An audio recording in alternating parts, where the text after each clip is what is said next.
네,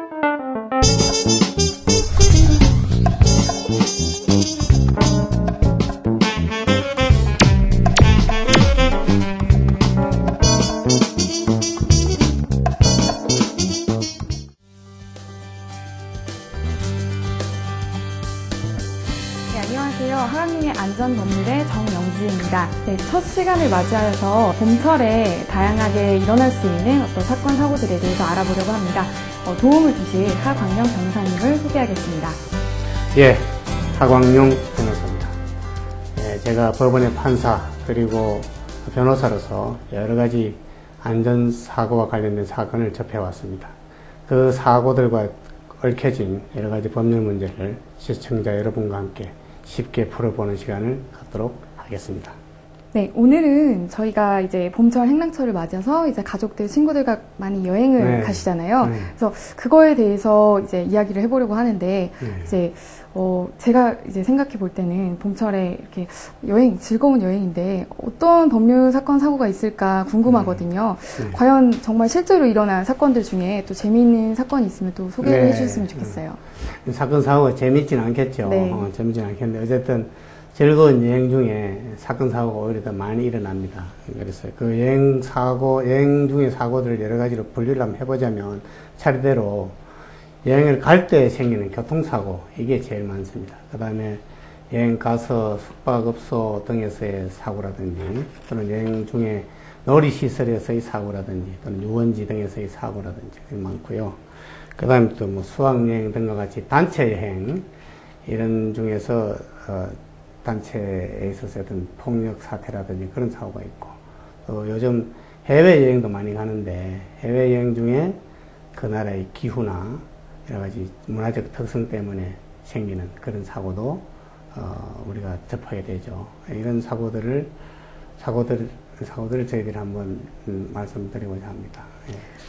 아까 말씀하신 것 중에 이제 여행지를 갈 때, 그리고 또 올 때 벌어지는 그런 교통사고가 가장 많다고 하셨는데, 그럼 교통사고에서 일어날 수 있는 문제들은 또 뭐가 있을까요? 예, 여행을 가면 우선 가야 되잖아요, 보통. 그렇죠. 가는 게 여행이잖아요. 네. 가다 보니까 교통을 이용하게 되는데, 교통 중에는 이렇게 이제 버스나 택시 등과 같이 유료로 이용하는 경우도 있고, 또 한편으로는 친구들과 같이 서로 차를 카풀로 가서 여행하는 경우도 있는데, 버스나 택시 등과 같이 이렇게 대중교통을 이용하는 경우에도 역시 사고가 나는 수가 있는데 운송자에게 모든 책임이 있겠지만, 어쨌든 버스를 타고 예를 들어 안전벨트를 안 맸다든지, 또는 버스에서 춤추고 노래하는 그런 일이 있어서 운전자의 주의를 흐트러뜨린 그런 점이 있다든지 했을 때 사고가 나고, 또 그로 인한 손해배상도 감액을 당하는 그런 경우도 있습니다. 제가 알기로는 이제 그 드라마나 뭐 영화에도 굉장히 많이 나오는 장면인데, 그 아주머니들이나 이제 아저씨들이 같이 이렇게 봄철 이제 꽃놀이를 가자라고 해서 이제 관광버스를 대절을 하잖아요.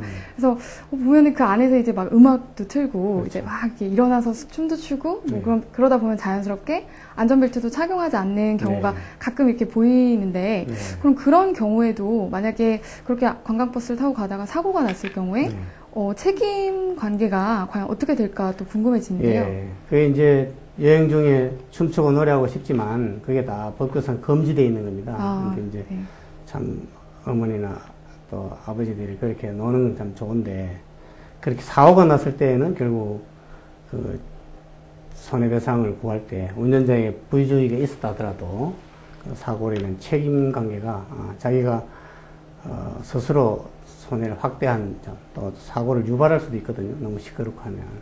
그로 인한 손해배상 청구에 있어서는 손해를 보게 되는 그런 결과가 나타나죠. 그러면은 그런 좋은 즐거운 여행길에서도 또 교통법규를 준수하면서, 그렇죠. 또 같이 안전 운전을 할 수 있게 그 스스로의 주의가 상당히 필요하다는. 즐거운 여행이 그런 비극으로 정말 짓지 않도록 그 노래하는 것도 때와 장소를 잘 가려서 그렇게 해야 되겠죠. 네, 맞습니다. 또 그 관광버스가 아니라 또 저 같은 경우는 아직 이제 학생이다 보니까 이제 MT를 가거나 뭐 친구들하고 같이 여행 가는 경우가 많은데, 그럴 때 저희는 이제 뭐 버스를 대절하기보다는 사실 차를 가진 친구가 있으면 네. 그 친구의 이제 차에 같이 동승해서 그렇죠. 네. 이제 그런 여행지에 가는 경우가 많은데, 네. 이 경우에는 사실 어떤 뭐 버스나 택시처럼 저희가 운임을 지불하고 타는 관계는 아니잖아요. 그렇죠.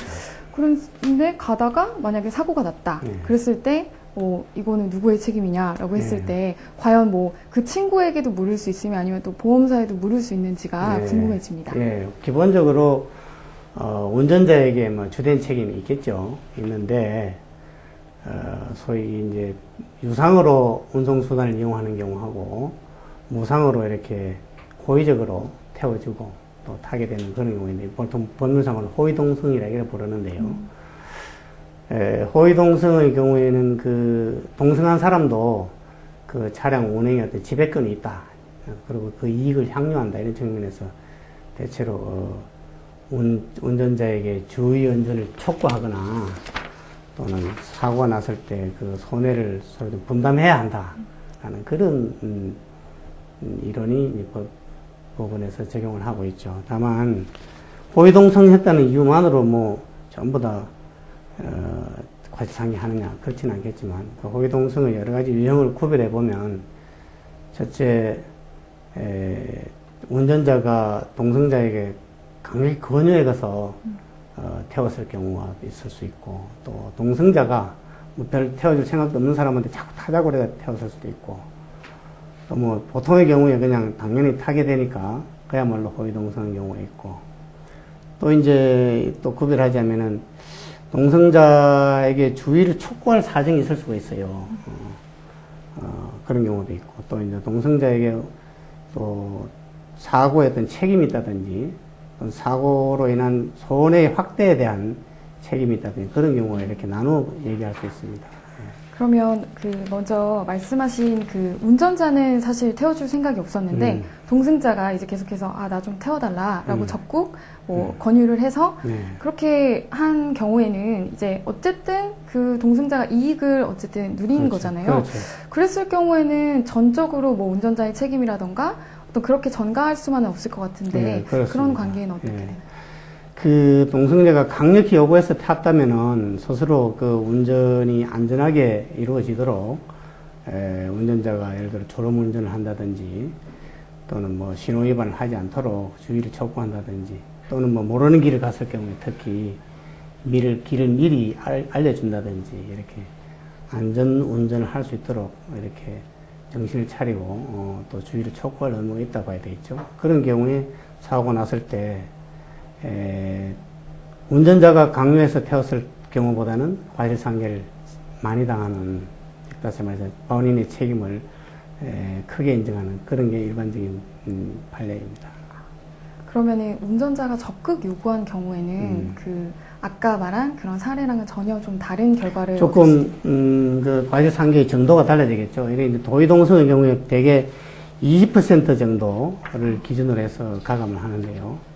만일에 운전자가 강력히 요구했을 때는 아마 과실상계를 못하게 되는 경우도 들어 있어요.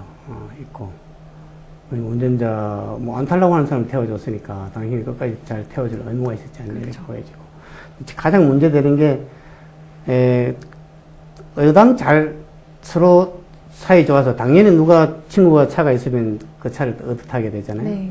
그런 경우에 이제 참 여행도 잘하고 사고도 안 나면 우리도 돈도 캐지고 참 좋은데, 불행히도 사고가 나게 되면 서로에게 책임을 어느 정도 지울 것이냐 하는 문제가 생기죠. 그런데 이제 일반적으로 생각할 때 친구 간에는 그런데, 예를 들어 친족이라든지 아주 가까운 사이라면 그 운전자에게 다 책임을 지우는 게 너무 가혹하지 않느냐. 또 그 차량 운행에 대한 이익을 동승자도 같이 누리지 않느냐. 이런 측면에서 법원 실무에서는 일반적으로 한 20% 내외 정도의 과실상계를 하는 것이 통례입니다. 그러면 그렇게 뭐 내가 요구를 받았다 아니면은 내가 뭐 권유를 했다, 내가 먼저 뭐 태워달라고 했다라는 관계가 좀 불분명할 수도 있을 것 같아요. 뭐 자연스럽게 그냥 뭐 그냥 타는 거지 뭐 하고 이렇게 같이 탔을 경우에는 그렇죠. 또 달라지나요? 그 이제 뭐 정명의 문제이겠지만 뭐 이제 여러 가지 두 사람과의 관계라든지 거기에 가게 된 뭐 경위 이런 등에 의해서 밝혀지겠죠. 한데 여튼 호위동성이라는 이유만으로 운전자가 아닌 동승자에게 모든 책임을 지우게 되는 건 아니지만 어쨌든 대개의 경우에 책임을 공유하게 된다는 것이고요. 특별히 이제 우리가 주의할 점은 동승자가 운전자가 예를 들어 졸음운전을 한다든지 계속해서 신호위반을 하면서 또는 뭐 과속으로 달리고 있다라든지 또는 뭐 전화를 걸거나 또는 뭐 문자 메시지를 주고받으면서 운전을 한다든지 할 때는 동승자가 그 운전자에게 안전운전을 촉구하는 의무가 있다. 이렇게 보는 게 통례입니다. 그리고 특히 아까도 말씀드렸지만은 그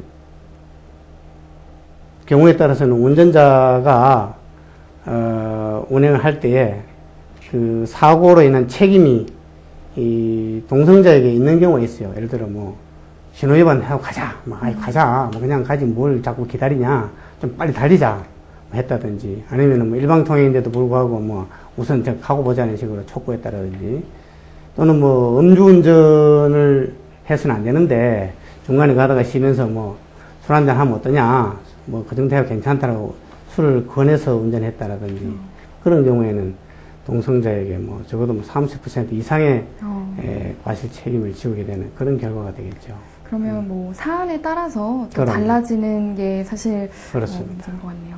그러면은 그 동승자가 또 그 교통사고의 원인을 제공했다라고 볼 수 있는 사건들도 있지 않을까요? 그게 이제 아까 얘기했듯이 음주운전을 종용했다라든지 또는 뭐 일방통행길에 그냥 가자고 했다라든지 신호위반을 하자고 권유했다라든지 과속을 빨리 달리자라고 해가지고 과속을 권유했다라든지 그런 경우가 되겠죠. 그러면은 그런 경우에는 이제 당연히 과실상계의 사유가 된다. 그렇죠. 그건 뭐 당연히 그건 뭐 아주 절대적인 과실상계 사유가 되겠죠. 그러면은 깎을 경우에 이제 어느 정도 감액을? 아까도 얘기했지만 일반적으로 토의동성의 경우에 한 20% 정도를 기준으로 해서 아주 적으면 한 10%로 내려가기도 하고 많으면 30% 아주 뭐 교통사고의 결정적인 조언을 했다든지 할 경우에는 한 40%까지도 과실상계를 하게 되겠죠. 물론 운전자가 옆에 사람이 신호위반 하자고 그러겠다고 해서는 안 되겠죠. 결국은 운전자보다는 책임이 적기는 하겠죠. 예. 이거는 제가 갑자기 든 생각인데, 그 동승자에게 책임이 있을 경우의 문제인데요. 만약에 이제 제가 저는 그런 경우가 없는데, 제 친구들 중에 이제 대리운전을 이용하는 친구들이 많더라고요. 근데 만약에 만취한 상태에서 정말 이 사리분별력이 없는 상태에서 대리운전을 타서 이리 가라, 저리 가라라든가, 아니면은 좀 이렇게 뒷좌석에서 이렇게 막 이렇게 난동을 부리다가 이제 사고가 난 거예요. 그럴 경우에는 과연 그 대리운전자의 책임이 또 어떻게 될까? 이제 우선 대리운전의 경우에는 원칙적으로는 운전한 사람이 뒤에 사람이 이리 가라 저리 가라 한다고 해가지고 그리 가서 되겠어요? 안전운전 해야 되겠지. 운전하는 사람이 왕이야. 운전하는 사람이 다 책임져야 되는데 다만 이제 대리운전 시킨 사람이 굳이 신호위반 하라든지 빨리 가라든지 시켰으면 당연히 그런 경우 있어요. 특히 어른들 술 취해가지고 갈 때는 대리운전자에게 입마절마 하면서 그렇게 하는 경우인데 그런 경우는 책임져야죠. 그러니까 이게 아마 이 동승자 경우보다도 더 많은 책임을 져야 될 경우가 많아요. 왜냐하면 그 자기 차량이잖아요. 네, 그렇죠. 자기 차량에는 자기 운행 지배권이 자기한테 있으니까.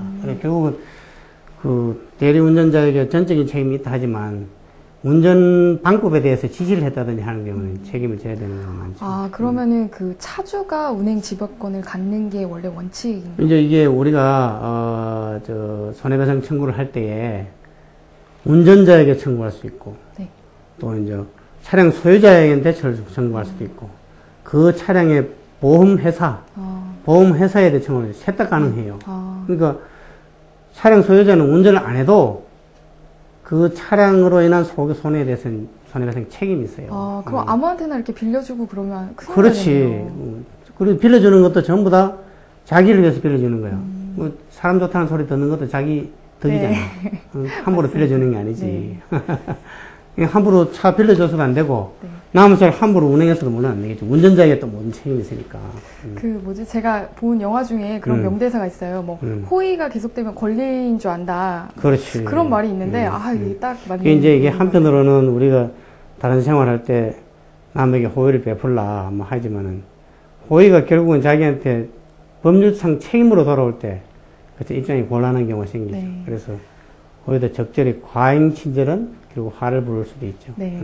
말씀을 듣고 보니까 사실 이게 운전을 하는 사람만의 책임이다. 혹은 뭐 보험 처리하면 되지라고 간단하게 생각을 했는데, 제가 듣고 보니까 동승자도 굉장히 또 책임이 그렇습니다. 막중하네요. 네, 아까도 얘기했지만은 그 버스나 뭐 택시를 타는 사람도 운전자에게 예를 들어 뭐 신호위반을 강요한다든지 과속하게 한다든지 또는 뭐 버스에서 뭐 춤추고 노래해서 운전자의 주의를 흐트러뜨린다든지 이런 경우에는 책임을 지게 되고요.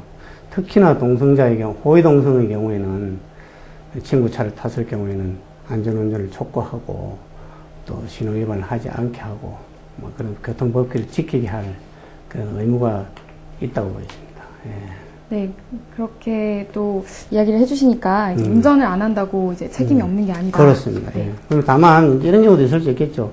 동승자가 예를 들어 친구의 어떤 아들을 태웠다든지 이럴 경우에 노약자라든지 운전에 대해서 도대체 무슨 관여할 입장도 아니고 그런 능력이 없는 경우에는 참 곤란하겠죠. 그런 경우에는 주의를 촉구한다든지 신호위반 하지 말라든지 할 그런 입장이 아니니까 그런 경우에는 운전자에게 더욱더 주의 의무가 요구된다고 봐야 되겠죠. 네, 그렇습니다. 그래서 운전자뿐 아니라 동승자도 같이 주의해서 교통법규를 준수하고 안전에 주의를 기해야 할 것 같습니다. 네, 여행이 이게 즐거운 여행인데 여행 중에 이렇게 서로가 조그마한 부주의로 인해서 사고가 나면 비극으로 종말이 되고 또 서로 간에 여러 가지 또 손해배상 책임 문제까지 빚어지면 더욱더 관계가 악화되는 좋은 일로 갔다가 아주 관계가 악화되는 그런 일이 있으니까 우리 시청자 여러분들도 전부 다 주의하고 운전하는 사람도 주의하고 또 같이 탄 사람도 주의하는 그런 주의를 다 같이 함으로써 안전한 여행이 될 수 있지 않겠나 이렇게 생각합니다. 네.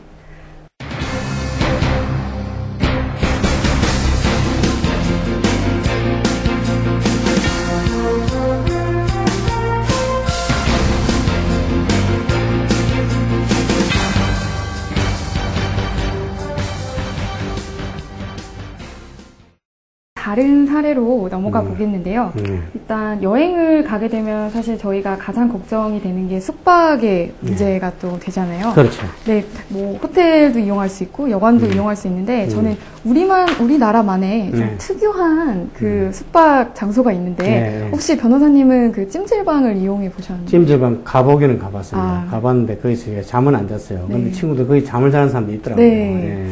거기서 이제 자면서 이렇게 계란 먹고 이제 밥도 먹고. 식혜 마시고 막 이런 게 또 낙이거든요. 그렇죠. 한국인들의. 근데 이런 숙박업소 특히 이런 찜질방에서 또 사건, 사고가 일어날 수 있다고 하는데 그렇습니다. 어떤 것들이 또 있을까요? 저희들이 이제 법원에서 처리한 사건 중에는 찜질방 사건이 있습니다. 찜질방에 저녁 한 7시까지 친구들과 같이 술을 먹고 잘 놀다가 한 새벽 1시경 돼서 찜질방 가서 더 놀다가 자자 뭐 이래가지고 들어가서 놀았는데 그분 중에 한 분이 그 다음날 7시경 넘어서 사망한 시체로 발견된 그런 경우가 있습니다. 이게 이제 그 사건에서 그 유족들이 찜질방에서 이 술 취한 사람을 입장시킨 게 잘못 아니냐. 그리고 또 술 취한 사람이 들어와서 뭐 수상한 행각을 보이면 퇴거시키든지 조치를 했어야 되는 거 아니냐. 안전요원도 없고 뭐 그렇지 않느냐. 이래가지고 이제 그 업주를 상대로 소송을 제기한 그런 사건이 있었습니다. 네, 제가 찜질방에 갈 때마다 항상 그 사우나 뭐 입구나 찜질방 입구에 이렇게 써 있는 문구가 있더라고요. 그래서 뭐 만취했거나 아니면 뭐 임산부나 노약자는 뭐 입장을 뭐 삼가해 주세요라는 말이 있는데 그 문구를 게시한 것만으로는 영업주가 책임을 다했다라고 할 수는 없는 건가요? 물론 이제 우리가 저 사우나나 이런 데 가면 고혈압 환자 또는 뭐 음주 환자 사용을 금지합니다라고 하고 있고, 찜질방도 마찬가지로 입구에는 취객들을 출입을 제한하고 또 찜질실 안에서도 음주자는 사용을 금지합니다라는 문구가 게시된 경우가 많죠. 네. 근데 이제 그것만으로는 모든 책임을 다했다라고 할 수 없는 거고요. 결론적으로 얘기하자면 업주로서는 손님으로 들어오시는 분이 만취한 상태인지, 자기 몸을 가누고 어느 정도 찜질실이나 사우나탕 뭐 이런 걸 이용할 수 있는 정도의 어떤 건강 상태를 유지하고 있는지를 보고 이 경우에 따라서는 입장을 거부하고, 또 그 내부에서 여러 가지 시설들을 이용하는 모습을 관찰하면서 수시로 순찰하면서 좀 만취된 사람은 퇴거를 요구한다든지 해서 안전조치를 취할 의무가 있는 거죠.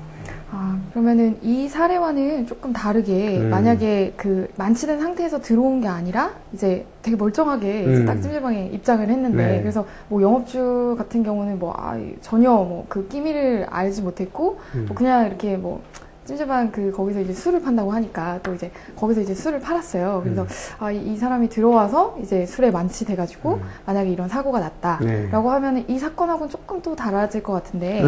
그렇죠. 그럴 수 있겠는데, 나는 그 찜질방에 술을 좀 안 팔았으면 좋겠어요. 네, 저도. 네. 술을 팔면은 이게 거기서 또한 데 기분 좋으니까 더 네, 마시지 않겠어요? 네.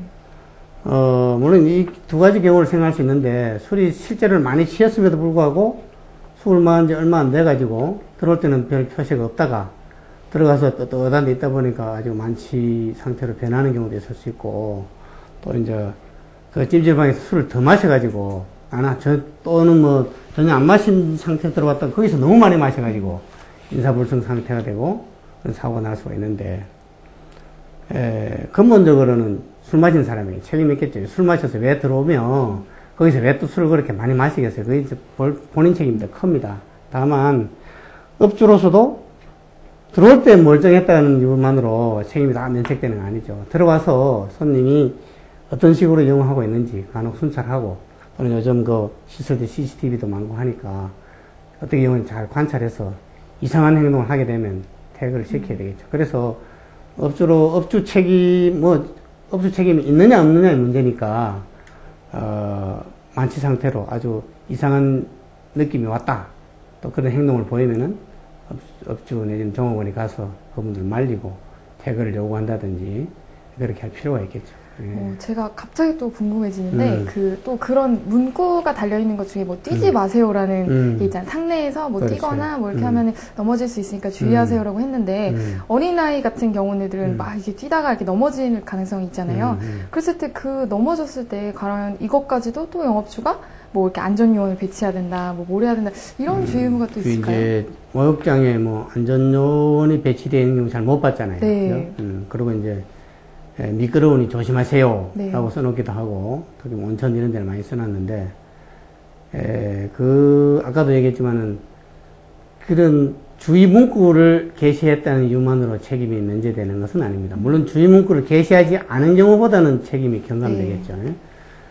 그 미끄러울 가능성이 있는 곳은 우리 여러 가지 시설들로 덜 미끄러운 뭘 이렇게 시설을 한다든지, 뭘 바른다든지 해서 안 미끄럽도록 관리할 의무가 있어요. 절대적인 의무가 있죠. 왜냐하면 특히 이거는 그냥 나와 아무 상관없는 사람이 이용하는 것이 아니라 나에게 돈을 내고 안전하게 이 시설을 이용하겠다고 들어온 사람이잖아요.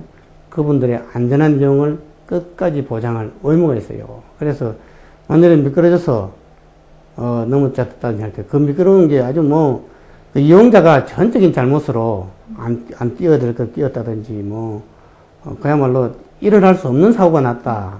통상적으로 예측하기 어려운 사고가 났다 하면은 업주에게 책임을 지울 수 없겠지만, 아주 미끄러운데도 불구하고 거기에 뭐 특별한 조치를 취했지 않았다든지 그런 경우에는 책임 있는 경우가 많습니다. 예. 그러면 결국에는 영업주도 같이 계속해서 책임 의식을 가지고 또 그렇죠. 주의를 계속 기울여야 된다는 말씀이시죠. 그렇게도 하고 한편 또 이제 생각하면은 어린이를 데리고 간 사람이라든지 하면 미끄러우니 조심해라. 뭐 비누 그 시설은 미끄럽지 않더라도 비누나 뭐 이런 세제에 의해서 미끄러지는 것들 그렇죠. 가니까 뛰거나 뭐 함부로 날뛰지 않도록 보호해야 할 의무가 있겠죠. 그건 아마 특별한 사정으로 가가지고 책임을 못 지우는, 즉 업주에게 책임이 없다고 해야 되는 경우도 들어 있을 것입니다. 예. 그렇게 들으니까 또 문구를 게시한 것만으로 나는 나의 책임을 다했다라고는 절대 생각하면 안 되는 그렇습니다. 거거든요. 다만 이제 이 법원에서 문제된 사건은 하급심에서는 그런 안전 문구도 기재되어 있었고 또 이제 들어오시는 그 안전 문구가 있었고 하지만 이 안전 요원이 배치가 돼서 또 이제 술이 취한 사람이 들어오는 걸 막았어야 되는 거 아니냐. 또 그 찜질실을 이용해서 이용하고 있는 분의 어떤 상태를 잘 보고 퇴거를 시켰어야 되는 거 아니냐 해가지고 업주의 책임을 인정을 했어요. 손해배상 책임을 인정을 했는데 그 사건에서 대법원에서는 들어올 때 손님이 과연 그러면은 그 시설을 이용하기 곤란할 정도로 만취된 상태로, 즉 다시 말해 인사불성의 상태였느냐, 또 들어와서 이용하는 상황이 그렇게 뭐 만취된 상태로 볼 수 있었느냐, 뭐 그렇지 않은 거 아니냐. 그 친구가 가서 증언을 했는데 뭐 스스로 부축 없이 약간 비틀거리긴 했지만 들어갔다. 그리고 뭐 내부에서도 특별히 뭐 부축을 해야 될 정도의 상황은 아니었다. 그래가지고 책임을 인정할 수 없다라고 원심 판결을 파기환송을 했는데요. 다만 그 사건에서 약간 좀 대부분 판결에도 다시 한번 음미해 볼 필요가 있는 부분은 그분이 그 찜질방에 가서 그 음식과 함께 돈가스와 함께 그 술을 또 더 먹었어요. 술을 더 먹은 거는 영지 씨가 생각해도 좀 본인도 잘못이지만 업주로서는 이미 비틀거린 사람은 술을 먹였다는 거, 술을 팔았다는 게 잘못 아니냐 하는 이런 의문이 생길 수 있어요. 그런 이제 그 찜질방에서 술도 파는가 봐요. 네, 그래서 저도 굉장히 이 사례를 보면서 많이 놀랐는데 찜질방에서도 술을 파는군요. 그래서 이제 그 우리 여행객들이 주의할 점이 이 한국 사람들 술을 많이 먹어요. 가서도 먹고 오면서도 먹고 또 뭐 찜질방 가서도 또 먹고 그 뜨뜻한 데서 또 먹으니까 술이 얼마나 취하겠어요.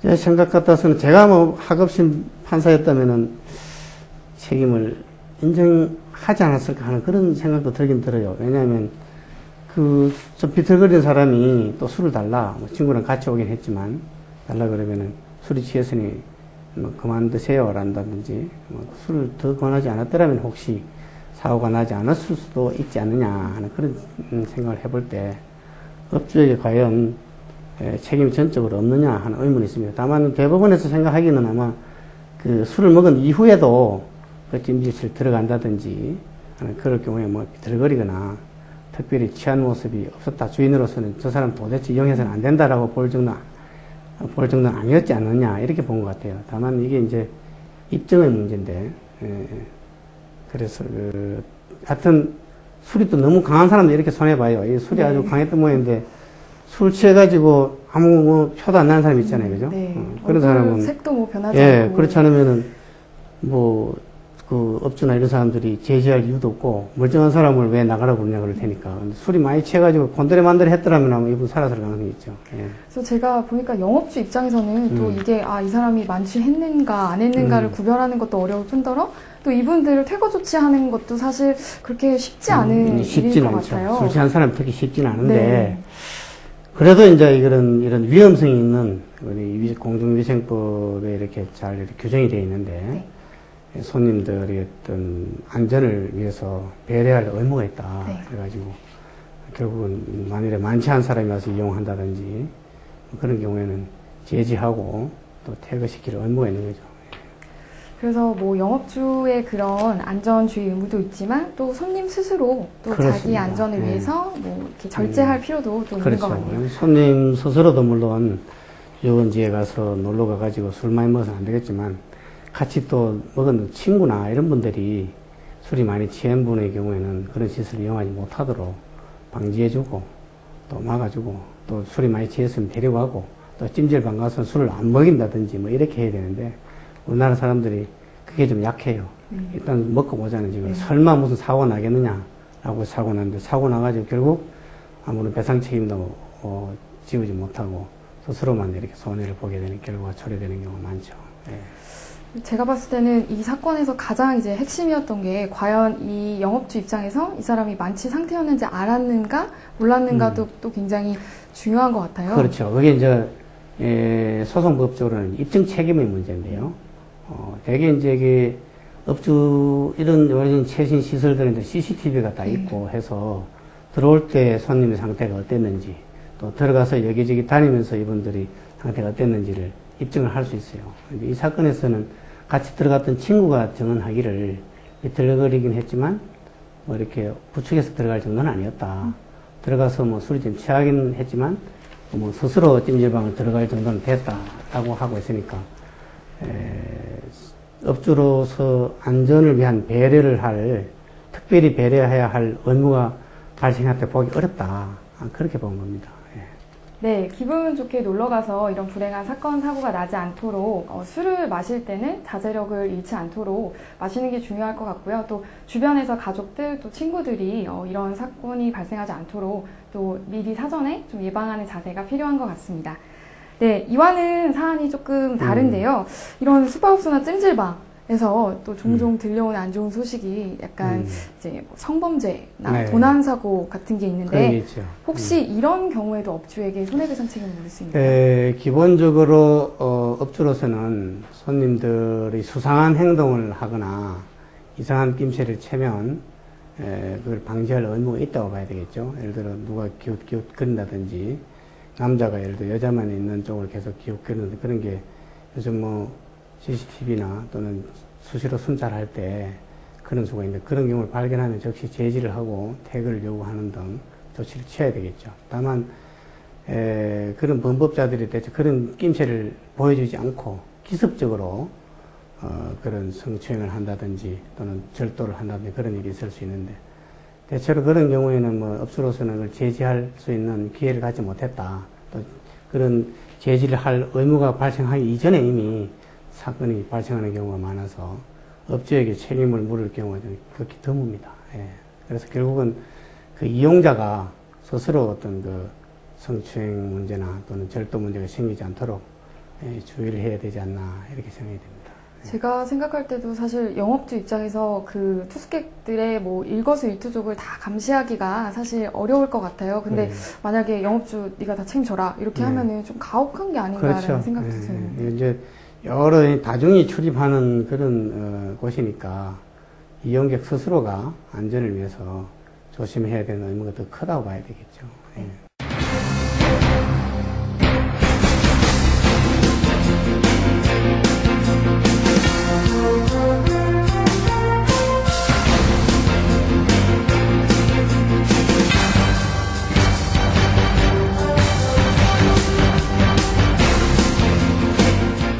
안전이랑 또 그 성격을 마주쳐서 내는 박수 소리랑 좀 비슷하다는 생각이 듭니다. 어느 한 당사자만이 이게 주의를 가한다고 해서 사건이 안 나는 게 아니라 정말 양 당사자 모두의 주의가 필요한 게 아닌가라는 생각이 드는데요. 변호사님 오늘 어떠셨어요? 네, 그렇습니다. 모든 사고를 가만히 들여다보면 어느 한 분이 좀 더 주의를 했더라면은 사고가 안 났을 수 있지 않느냐라고 할 수 있는 경우가 대부분입니다. 그래서 주로 어떤 사고에서 대체로 과실 내는 잘못을 서로 나누어 가지는 경우가 많습니다. 이런 영업소라든지 또는 놀이하러 갔다든지 또는 교통사고라든지 이런 경우에도 모두가 합심해서 사고를 나지 않게 하고 또 사고를 당하지 않게 하고 사고가 났더라도 손해가 최소화되도록 하는 노력을 업주나 또 당사자나 이용객이나 그 시설을 제공하는 사람이나 다 같이 합심해야 우리가 안전한 사회를 계속 만들 수 있다 이렇게 생각합니다. 네, 사실 그 모든 것이 이런 사건과 사고가 나지 않도록 미리 방지하는 것이 가장 중요한 게 아닌가 하는 생각이 듭니다. 저희도 이제 이런 프로그램을 제작하는 이유도 주로 어떤 경우에 우리가 책임을 져야 하느냐 하는 문제를 다룸으로써 스스로 책임을 지지 않도록 하기 위해서는 어떻게 해야 되느냐. 그것이 결국 사고가 나지 않도록 네. 또 손해가 적도록 하기 위해서는 뭘 해야 되느냐를 알리기 위해서 저희들이 이런 프로그램을 제작하고 우리 시청자들에게 보여드리는 겁니다. 네. 예. 사회안전방송 하강룡의 안전법률 하강룡 변호사님과 함께 하고 있는데요. 저희는 이렇게 오늘 저희가 다뤘던 사건들처럼 정말 일상생활에서 일어날 수 있는 다양한 법률 사건 사고들을 저희가 쉽게 설명해 드리고자 이 프로그램을 마련했습니다. 앞으로 시청자 여러분들께서도 궁금하신 법률 사건이나 사고가 있으시면 저희 홈페이지나 전화번호로 연락을 주시면 저희가 성심성의껏 답변해 드리도록 하겠습니다. 네, 오늘 함께 해주셔서 너무 감사합니다. 예, 감사합니다. 네.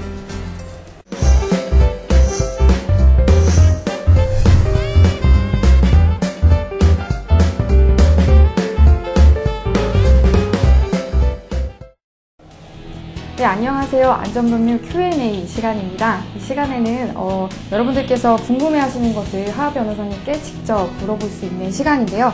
오늘은 또 질문이 그 아이디 WOOJUNG52님께서 주신 질문입니다. 그래서 요즘 뭐 뉴스를 보면은 네. 배임이 문제라고 하는데 배임. 배임이 무엇인지 사실 일반 시민들은 잘 모를 것 같아요. 그래서 횡령과 또 배임의 차이가 뭔지에 대해서 알려주세요라고 질문 주셨습니다. 그 이제 뉴스에서도 뭐 여러 가지 사건이 나는데 배임이라는 얘기 나오고 횡령도 나오고 또 뭐 사기도 나오고 이러잖아요. 도대체 뭔지 이제 일반인 잘 모르는데 우선 배임을 먼저 물었으니까 배임이라는 것은 타인의 사물을 처리하는 사람이 그 타인의 위임받은 임무에 위배하는 행위를 해서 그 사람에게 손해를 입히는 경우, 그런 경우를 배임이라고 그러고요. 횡령이라는 것은 타인으로부터 보관받은 물건을 자기가 그냥 가로채는 것, 자기 걸로 하는 것, 그것을 횡령이라고 그래요. 좀 내용과 좀 다르죠? 이제 배임이라는 것은 예를 들어 이제 회사의 물건을 자기가 보관하고 있다. 네 집에 가서 보관해라. 이라고 했는데 그거를 가져가서 다른 데 팔아먹는다든지 이런 거는 횡령이라고 보여지고요. 그렇지 않고 어디 가서 계약을 해오라. 또는 뭐 물건을 사오라. 이랬는데 그거를 예를 들어 100만 원짜리를 200만 원짜리다. 이래가지고 계약서를 써와가지고는 회사로 하여금 100만 원 손해보게 한다든지, 그런 임무는 아주 싸게 회사를 위해서 일해야 할 사람이 비싸게 계약을 체결하고 그 일부를 자기가 돌려받아서 차지한다든지 하는 그런 케이스를 배임이라고 그래요. 좀 다르죠. 네, 그러면 배임 같은 경우는 뭐 아까 말씀하셨던 그 사례를 조금 일상으로 옮겨보면은 뭐 예를 들어서 만약에 뭐 이 물건을 100만 원을 팔아라 라고 했는데 제가 가서 이제 50만 원에 그렇죠. 파는 거죠. 그러면 이제 그런 경우가 이제 배임이 그렇죠. 되는 거고, 횡령 같은 경우는 이제 제가 보관하고 있는 그런 관계가 있는데 저한테 의무가 그렇지. 있는데 그걸 제가 뭐 다른 사람한테 이렇게 팔아치웠다거나 하는 경우에 이제 그걸 다 같이 이제 횡령이나 배임이나 다 같이 신뢰를 위반하는 범죄이긴 합니다. 보관도 당신이 나를 위해서 보관해달라고 했는데 그거를 뭐 자기 걸로 하기 위해 팔한다든지 안 돌려준다든지 내 것이다 라고 선언한다든지 이렇게 되면은 횡령이 되고요. 배임은 이제 역시 마찬가지로 그 사람을 믿고 뭐 계약을 해오게 한다든지 또는 뭐 어디 가서 일을 하게 한다든지 그 사람이 나의 분신으로 일하게 했는데 오히려 그 사람에게 손해를 입히는 경우를 배임이라 하죠. 이제 경우에 따라서 이런 경우가 있습니다. 배임 중에는 약간 좀 배임인지 아닌지 좀 의심스러운 경우가 이런 경우가 있는데, 부동산을 한번 샀어요. 샀는데 등기 이전하기 이전에, 등기 이전해 오기 전에 매도인이 다시 다른 사람에게 한 번 더 팔아. 그러면 이제 그 사람이 돈 받아놓고 또 뭐 계약금만 받은 상태가 아니라 중도금만 받고 이렇게 등기 이전 해와야 되는데 그 사람에게 등기 이전하지 않고 다른 사람이 이중으로 팔았을 경우에, 소위 부동산 이중 매매의 경우에, 부동산뿐만 아니라 동산도 마찬가지입니다만은, 이런 경우는 이제 뭐 구체적으로 너에게 이런 임무를 위임한다라는 계약은 아니지만 이 매수한 사람을 위하여 등기를 이전해줄 임무를 받았다라고 해서 그 임무를 위배해서 다른 사람이 처분했다라고 해서 횡령이라고 보지 않고 배임으로 처리를 합니다. 그러면은 만약에 그 배임행위라고 했을 때 제가 그렇게 손해를 보고 하는 행위를 했는데 저한테는 어떤 경제적 이익이 없었어요. 그랬을 경우에도 저는 배임죄가 적용돼요. 그렇습니다. 자기에게 경제적 이익이 없어도 배임의 경우에 자기가 반드시 경제적 이익을 취득해야 배임죄가 되는 게 아니라 임무를 맡긴 사람에게 손해를 가하는 것이 범죄의 요건입니다. 네. 네, 그렇습니다. 그리고 이제 횡령은 물론 자기가 취득을 해야 횡령죄가 됩니다. 그렇게 생각하시면 또 되게 그다음에 쉽게 이제, 이해가 되실 것 같아요. 그렇죠. 그 다음에 아까 사기도 한번 제가 네. 한번 얘기를 하자면, 사기는 이제 범죄 구성이 이렇게 돼. 다른 사람을 속여서 다른 사람의 물건을 교부받거나 물건뿐만 아니라 재산상의 이익을 취득하는 경우. 이렇게 됩니다.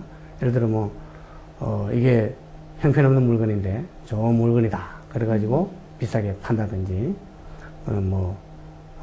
남을 속여서 이게 부동산을 고가에 판다든지, 저당권이 설정되어 있음에도 불구하고 곧 말소될 것이다 라고 해서 부동산을 판다든지, 이런 경우가 사기가 되겠죠. 또 곧 돈 갚아줄 능력이나 의사도 없으면서 돈 빌려주면 며칠 후에 어떻게 해서 갚아줄게 라고 해서 돈을 빌리면 그게 사기예요. 사기인데 이제 사기는 처음부터 속일 의사로 해야 사기가 되지, 처음에는 이렇게 임무를 이행할 생각이 있었는데 나중에 어쩌다 보니까 불가능해졌다. 그렇게 되면 사기가 아니에요. 아, 그렇군요. 이게 달라요. 처음부터 속일 의도를 가지고 그렇죠. 이제 해야 사기가 처음에 시작할 때부터 거짓말을 하고 이 사람을 속임수로 빠뜨려서 재산상의 이익을 취득하거나 또는 재물을 교부받았을 때 그때 사기가 되는 거죠. 그렇군요. 그래서 이 횡령, 배임, 사기 전부 이제 재산에 관련된 그렇죠. 죄이긴 하지만 그렇게 세부적으로 구성 요건에서 좀 차이가 난다라는 말씀. 좀 전에 이제 사기죄 경우 옛날에 백화점 사기 세일 이런 게 있었잖아요. 네, 맞습니다. 그때 이제 우리 판사 시절에 그 백화점 사기 세일이라는 게 원래 100만 원짜리를 200만 원 붙여놓고 50% 할인 이래가지고 100만 원을 파는 경우에 이게 사기가 되느냐 안 되느냐 이래가지고 이제 논란이 있었는데, 판사에 따라서는 사기가 된다고 그러고, 100만 원짜리 100만 원을 파는데 뭔 사기냐 그러고, 그 다음에 백화점으로 덕본 게 뭐 있냐 이런 이론도 있을 수 있고, 이게 이제 그렇다면 200만 원짜리라고 안 붙여놨더라면, 속이지 않았더라면 안 샀을 거 아니냐. 네, 맞아요. 그래서 이제 사기다라고 했는데 결국은 그게 사기로 판결이 났죠. 그건 이제 사기죄에 있어서 실제로 피해자가 손해를 입느냐 안 입느냐는 안 따져요. 그 사람에게 이익을 취득했냐 안 했냐의 문제는 따지만, 사기가 그런 속임수가 없었더라면 그 사람이 구매를 하지 않지 않았겠느냐. 그래서 사기가 된다. 저 같은 경우도 이렇게 보면은 좀 세일률이 높으면 이래서 사야 된다라는 그런 마음이 좀 있기 때문에, 그렇죠. 기망된 것 같은, 속임을 당한 것 같은. 그렇죠. 그게 이제 드네요. 그게 참 애매모호한 게 있는 게, 실제로는 어디 가면은 왕창 세일 1년 내도록 점포 정리 이래서 놓고 하는 데 있잖아요. 실제 점포 정리 하지도 않으면서 1년 내내 20% 10% 하는데, 그런 경우 하고, 또 백화점에서 이렇게 그런 놓은 경우 무슨 차이가 있느냐 이래가지고 그걸 이제 어디까지를 그럼 백화점은 사기가 되고 왕창 세일 서는 데는 왜 사기를 안 그러느냐 라고 이제 따져요. 근데 결국은 일반적으로 일반 국민이 백화점에서 그렇게 붙여놨으면 공신력이 있는 곳이니까 사실 아니겠느냐 라고 믿는다는 거죠. 근데 이제 시중에 돌아다니면서 왕창 세일 무슨 점포 정리하는 데는 저 맨날 붙여놓은 것이다 라고 예측하지 않았겠냐, 쏘겠다고 할 수 있겠느냐, 그런 측면에서 이제 사기로 인정 안 하는, 그렇게 이제 판단하면 될 것 같습니다. 변호사님 얘기를 들으니까 저는 이제 머릿속이 딱 명쾌해져서 사기, 배임, 횡령 딱 어떤 차이가 있는지 알겠는데, 시청자 여러분들은 또 어떠신지 모르겠어요. 그래서 저희 코너 안전법률 Q&A 많이 이용해 주시고요. 혹시 시청자 여러분들 궁금한 게 있으면 언제든지 저희한테 문의를 해주시면 저희가 이렇게 직접 변호사님께서 설명해 드릴 겁니다. 네, 그러면 오늘은 여기서 인사를 드리고요. 네, 다음 시간에 또 뵙겠습니다. 감사합니다. 네, 감사합니다. 다시 입으려고 옷장에서 꺼내보니 누렇게 변해버린 큐노. 아무리 세탁을 해도 하얘지지 않고 옷이 상할까 삼지도 못하고 락스에 입을 수도 없는데, 누래진 흰옷을 하얗게 만들 무슨 방법이 없느냐고요? 누렇게 색이 변한 흰옷을 다시 새 옷처럼 하얗게 20초 20초만 담궜다 말리면 누랬던 옷이 다시 하얗게 변하는 기적의 제품 대탄색. 이제 하얀 옷이 누래졌다고 버리지 마십시오. 누래진 흰옷을 하얗게 만들어주는 클린바 매직 화이트. 흰옷 관리하기 너무 힘드시죠? 사서 몇 번 안 입었는데도 색이 누렇게 변해서 오래된 옷처럼 보이고요. 다른 색깔 있는 옷들과 깜빡해서 같이 세탁을 하면 물들어서 보기 흉하고, 그래서 어쩔 수 없이 버렸던 적 많으시죠? 이제는 간단하게 매직 화이트 하세요. 색이 누렇게 변한 섬유를 다시 하얗게 20초의 과학 클린맘 매직 화이트. 삶지도 않고 락스에 담그지 않아도 정말 누래진 옷들이 하얗게 된다고요? 매직 화이트는 가능합니다. 눈으로 확인할 수 있도록 직접 실험해 보겠습니다.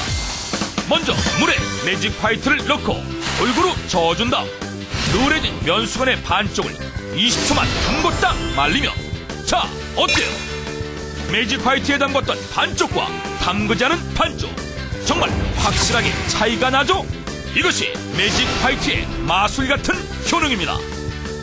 오래 입어 누래진 아빠 와이셔츠도 20초만 담갔다 말리면 누랬던 쪽이 하얗게, 아이들 교복도 남방, 바지, 티셔츠, 운동복, 블라우스, 조금 니트까지 그 어떤 옷도 20초만 담그면 누랬던 것이 하얗게 본래의 하얀색으로 되돌아옵니다. 삶기 귀찮은 속옷이나 수건도 오케이. 누래진 모자, 신발도 오케이.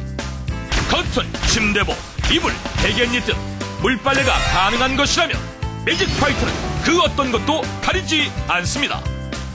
옷감이나 색상에 전혀 손상 없이 누렇게 변색된 것을 본래 하얀색으로 되돌려주는 정말 마술 같은 제품 매직 화이트. 전에는 이렇게 누렇게 된 옷은 다 버렸었는데 이제는 매직 화이트를 써요. 처음 샀을 때처럼 하얘진다니까요. 기적의 화이트닝 효과 보자. 집에 있는 누렇게 된 흰옷 중 그 어떤 것이라도 꺼내서 딱 반쪽만 담가보십시오. 그리고 그 놀라운 차이를 직접 확인해 보십시오. 단 한 번만으로 와이셔츠를 새로 산 것처럼, 단 한 번만으로도 비싼 외출복을 막 구입한 것처럼 경제적인, 너무도 경제적인 돈 벌어주는 매직 화이트. 색을 몽땅 다 빼버리는 독한 탈색제가 아니냐고요?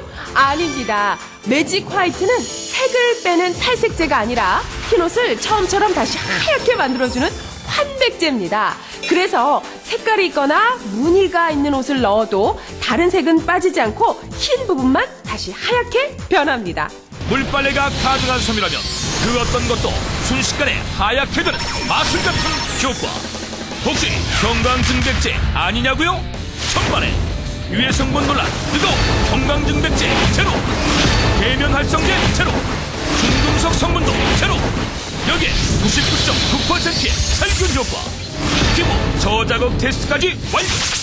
맨손으로 만져도 안전하고 계면 활성제나 형광증백제가 들어있지 않아 피부가 예민한 아기들과 아이들 옷도 마음 놓고 사용할 수 있습니다. 식물성 성제오일, AC 코팅제 등 특수 재료로 만들어 옷감이나 색상에 전혀 손상을 주지 않고 섬유 본래의 하얀색만 살려주는 이름 그대로 매직 화이트. 물빨래가 가능한 옷이라면 그 어떤 옷도 오케이. 버리자니 아깝고 그대로 입자니 찝찝했던 누렇게 변색된 옷, 이제 걱정 마십시오. 정말 마술 같은 제품 매직 화이트가 하얗게 만들어드리겠습니다. 20초의 과학 클린바 매직 화이트. 500ml 한 통으로 25회 사용, 10일에 한 번씩 사용을 해도 한 통으로 1년 가까이 사용할 수 있는 분량, 3년을 사용할 수 있는 3통을 드리는 금액이 39,800원, 39,800원. 거기에다 옷에 묻은 커피 자국, 김치국물, 각종 얼룩 등을 깨끗하게 지울 수 있는 얼룩 제거제 2통까지 더 드립니다. 지금 전화주세요. 그동안 흰옷 하얗게 만들고 싶어서 삶으신 적 많으시죠? 이제는 삶지 말고 매직 화이트 하세요. 마치 삶은 것처럼 하얗게 만들어드리는 건 물론이고요, 살균 효과도 있습니다. 삶지 못하는 흰옷도 비비거나 열을 가하지 않아도 옷감 손상 없이 하얗게 만들어드립니다. 세탁이 끝난 후 세수대 하나 세탁기에 물을 담고 매직 화이트 20ml를 넣고 골고루 저어준 다음 세탁물을 넣고 20초만 담궜다 말리며 누렇게 변색된 것이 하얗게 예쁜 공주옷도 치마, 가운, 티셔츠도 거기에다 색이 바랜 커튼, 침대복, 이불, 베갯잎도 깨끗하게 귀찮지만 푹푹 삶아야 하얘졌던 속옷, 아기 귀저귀, 수건, 행주도 이제 삶지 않고 세탁 후 단 20초만 담궜다 말리며 살균과 동시에 하얗게. 이 옷이 몇 번 입고 나니 노랬었거든요. 그런데 신기하게 하얗게 변했어요. 삶지 않아도 하얗게 해주고 살균까지 해주니까 정말 편해요. 삶지도 않고 락스에 담그지 않아도 정말 누래진 옷들이 하얗게 된다고요? 매직 화이트는 가능합니다. 눈으로 확인할 수 있도록 직접 실험해 보겠습니다. 먼저 물에 매직 화이트를 넣고 골고루 저어준 다음 누래진 면수건의 반쪽을 20초만 담궜다 말리면 자, 어때요? 매직 화이트에 담궜던 반쪽과 담그지 않은 반쪽 정말 확실하게 차이가 나죠? 이것이 매직 화이트의 마술 같은 효능입니다. 오래 입어 누래진 아빠 와이셔츠도 20초만 담갔다 말리면 누랬던 쪽이 하얗게. 아이들 교복도 남방, 바지, 티셔츠, 운동복, 블라우스, 도금 니트까지 그 어떤 옷도 20초만 담그면 누랬던 것이 하얗게 본래의 하얀색으로 되돌아옵니다. 삶기 귀찮은 속옷이나 수건도 오케이. 누래진 모자, 신발도 오케이. 커튼, 침대복, 이불, 베갯잎 등 물빨래가 가능한 것이라면 매직 화이트는 그 어떤 것도 가리지 않습니다. 누렇게 변색된 것을 하얗게 돌려주는 20초의 과학 클린마 매직 화이트. 500ml 한 통으로 25회 사용. 10일에 한 번씩 사용을 해도 한 통으로 1년 가까이 사용할 수 있는 분량. 3년을 사용할 수 있는 3통을 드리는 금액이 39,800원, 39,800원. 거기에다 옷에 묻은 어피 자국, 김치 국물, 각종 얼룩 등을 깨끗하게 지울 수 있는 얼룩 제거제 2통까지 더 드립니다. 지금 전화주세요.